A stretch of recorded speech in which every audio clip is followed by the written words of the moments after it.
지극히 작은 자 죄인 중에 괴수 무익한 날 부르셔서 간절한 기대와 소망 부끄럽지 않게 십자가 전케 하셨네. 어디든지 가리라 주 위에 서라면 나는 전하리 그 십자가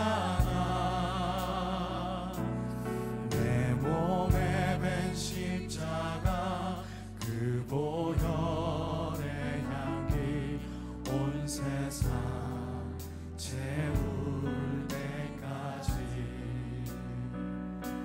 살아도 주를 위해 죽어도 주를 위해 사나 죽으나 난 주의 것 십자가의 능력 십자가의 소망 내 안에 주만 사시는 것 난 지극히 작은 자 죄인 중에 괴수 무익한 날 부르셔서 간절한 기대와 소망 부끄럽지 않게 십자가 전 우리의 고백으로 주님 앞에 나갑니다. 살아도 주를 위해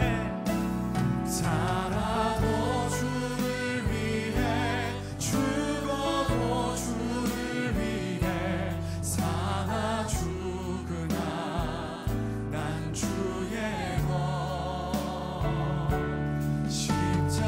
십자가의 능력 십자가의 소망 내 안에 주만 다시 한번 살아도 주를 위해 살아도 주를 위해 죽어도 주를 위해 사나 죽으나 난 주의 것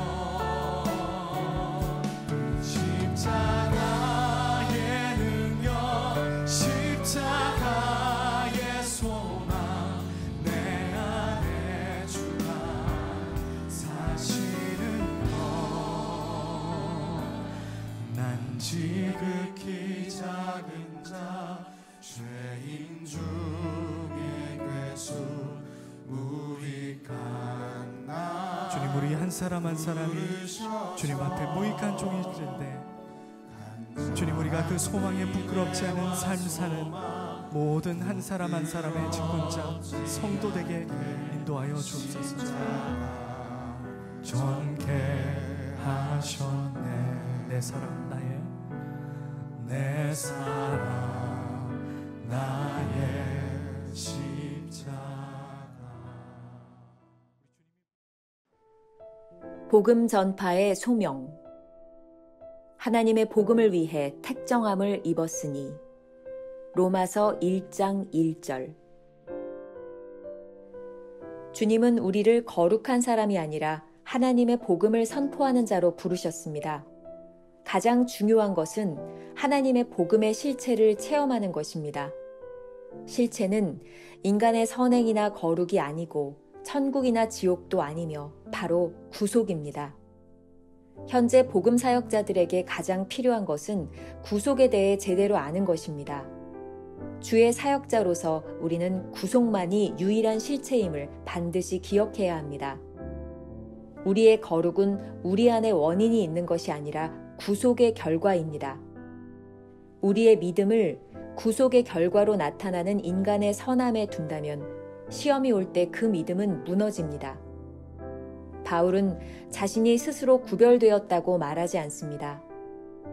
내 어머니의 태로부터 나를 택정하시고 그의 은혜로 나를 부르시니가 그를 내 속에 나타내시기를 기뻐하셨을 때에 바울은 자신의 성품에 대해 지나치게 예민한 관심을 갖지 않았습니다. 자신의 깨끗함에만 신경을 쓰는 자는 결코 구속의 실체에 가까이 가지 못합니다. 사역자들이 실패해서 쓰러지는 이유는 그들의 관심이 하나님께 있지 않고 자신의 의로움을 보이려는 데 있기 때문입니다. 더러운 인생 그대로 오직 십자가의 구속의 흉한 실체만을 의지하라고 말하지 마십시오. 나는 나 자신이 보기에 더욱 만족스러운 사람이 되기를 원할 뿐입니다. 하나님, 나를 위해 무언가를 해주십시오. 이들은 아직 하나님의 복음의 실체를 체험하지 못한 사람들입니다. 이들은 하나님께 무작정 맡기지 못합니다. 오직 나 자신의 성품 개발에만 관심이 있는 한 하나님은 나를 구원하실 수 없습니다. 한 가지 목적을 위해 하나님께 구별된 바울은 자신을 의식하지 못할 정도로 이 목적에 자신의 모든 것을 맡겼습니다. 그것은 하나님의 복음을 전파하는 것이었습니다. 김병삼 목사의 365일 묵상, 오늘은 1월 31일 말씀입니다. 복음 전파의 소명이라는 제목을 가지고 오늘 역시 두 가지의 대주로 나누어 함께 살펴보도록 하겠습니다. 첫 번째, 부르심의 이유. 유명한 팀 켈러 목사님의 책 1과 영성에 보면 이 세상을 사는 크리스찬들이 일상에서 어떻게 복음적인 삶을 살 수 있을까에 대한 고민과 그런 이야기들이 나누고 있습니다. 성도의 삶의 이유는 거룩함을 위해서가 아니라 이 땅 위에서 복음을 선포하는 삶을 사는 것이라는 거죠. 이러한 주제는 오늘날 교회에도 굉장히 중요하게 다루는 이슈 가운데 하나가 되었습니다. 그런데 이 주제에 대하여 챔버스 역시 깊이 고민하고 있었고 그의 삶의 일상에서 어떻게 복음을 전할까 늘 그런 생각을 하고 지냈던 사람입니다.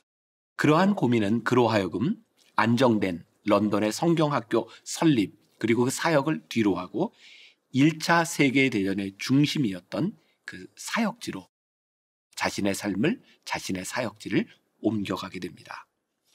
지금 복음이 필요한 삶의 현장은 어디일까요? 바로 그런 고민에서 챔버스는 사역지를 옮긴 것이 아니었을까?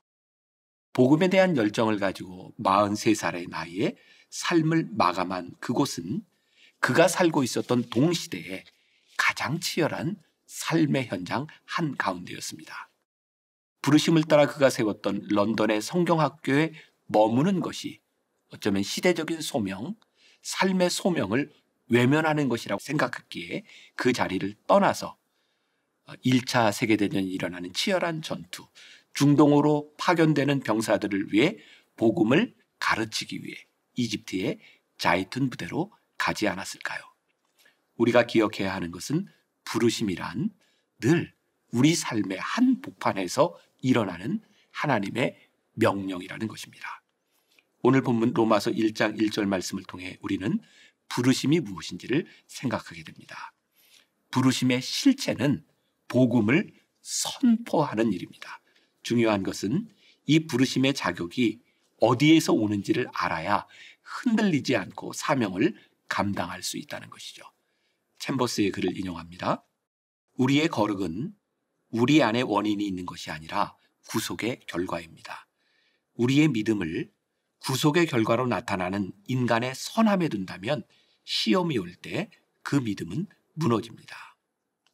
바울이 그랬던 것처럼 우리는 스스로 구별되는 부르심에 있는 것이 아니라 하나님의 택함에서 우리의 소명이 비롯되었다는 것을 기억해야 합니다. 우리의 선행이 우리를 구속하거나 사명자로 만드는 것이 아닙니다. 또한 우리를 부르신 이유는 거룩한 삶을 사는 데 있는 것이 아니라 복음을 전파하라는 것에 있다는 것을 기억해야 합니다. 만일 우리의 사명이 평균 이상의 거룩한 삶을 추구하는 것이라면 우리는 자신들의 의를 드러내 자랑하기를 즐겨했던 바리새인처럼 그렇게 우리의 거룩을 자랑하며 위선적으로 전락해버릴 수도 있습니다. 부르심의 자격이 철저하게 구속의 은혜에 있다면 부르심의 이유 역시 구속의 은혜를 선포하는 것입니다. 구속의 은혜가 아닌 그 어떤 것도 우리를 사명자로 붙들어 주지 못합니다. 나의 힘이 아닌 주님의 은혜로 우리가 부르심을 입었다는 것을 기억해야 합니다. 우리가 기억해야 될 한 줄 노트. 하나님의 부르심은 우리를 삶의 현장 한가운데로 인도하십니다. 두 번째 주제, 왜 넘어질까요? 1월 15일 묵상에서 챔버스는 우리들에게 무덤이 있는지 물었습니다. 혹시 이 부분이 궁금하시다면 1월 15일로 가서 한번 말씀을 듣고 계속해서 듣는 것도 좋을 것 같습니다.